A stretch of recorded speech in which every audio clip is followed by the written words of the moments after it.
Grabe to kapatid, maniniwala ka ba kung sasabihin ko sa'yo na sa loob mismo ng Vatican Church, nananalangin sila at dinedeclare nila sa kanilang panalangin na si Lucifer, si Satanas, ay ang kanilang Diyos.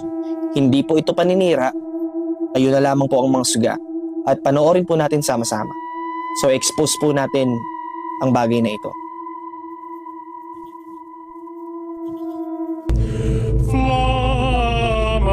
Deus, Lucifer matutinus inveniat. Ide in quam Lucifer qui nescito casum. Grabe, tumatayo balahibo ko. Tignan nyo yung translation na nasa baba yung translation. At actually, na-research ko din yung Latin word na dinadasal at kung ano yung talagang convert. Tama naman. Ito talaga yung pagkakatranslate sa English.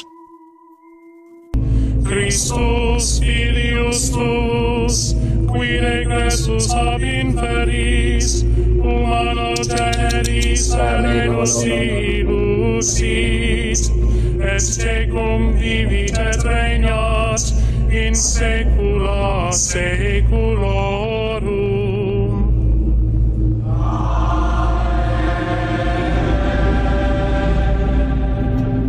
Kinikilabutan ako sa bagay na to, guys. Grabe.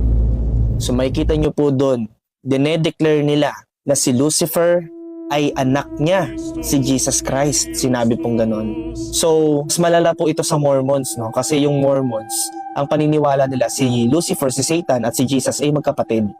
Pero mas malala to. Kasi, sinasabi nila na si Lucifer ay anak daw ni Lucifer, si Satan, si Jesus Christ. So, para bang pinapalitan nila na yung God the Father, si Lucifer. So, hindi ko alam kung totoo ba to, pero meron tayong video na makikita at may proof tayo. So, sa lahat po ng Catholic na nanonood, wag po kayo magagalit sa akin.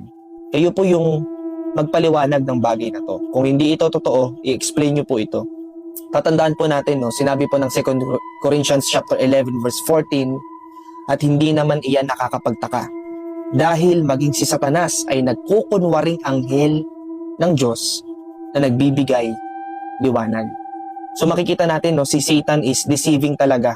Nanlilinlang, dakilang manlilinlang siya. Nanloloko.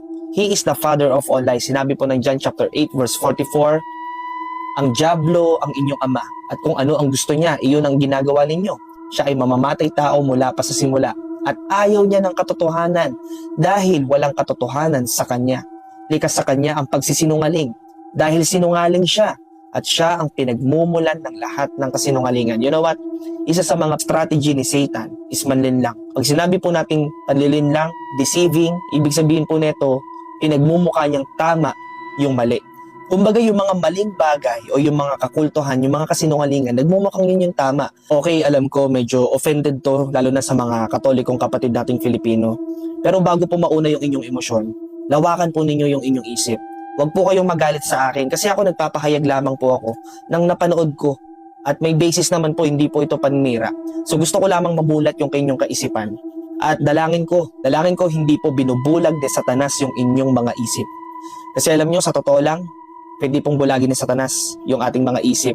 Lalo na kung nagpapa-apekto kasi emosyon mo sa nararamdaman mo lang, kung na-o-offend ka lang.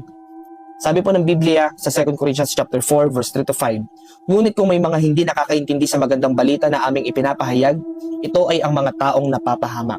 Ayaw nilang maniwala sa magandang balita dahil ang kanilang mga isipan ay binulag ni Satanas na naghahari sa mundong ito. Binulag niya sila para hindi nila maintindihan ang magandang balita tungkol sa kapangyarihan ni Kristo na siyang larawan ng Diyos.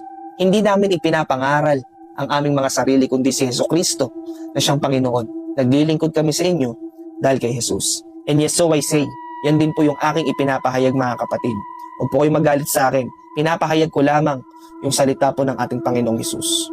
So I hope na ma-share po natin ito sa bawat isa. Please, i-share nyo po itong video na ito para maipakalat natin ito sa mga tao na gusto nating mamulat yung kanilang mga isipan. No hate, peace everyone, shalom.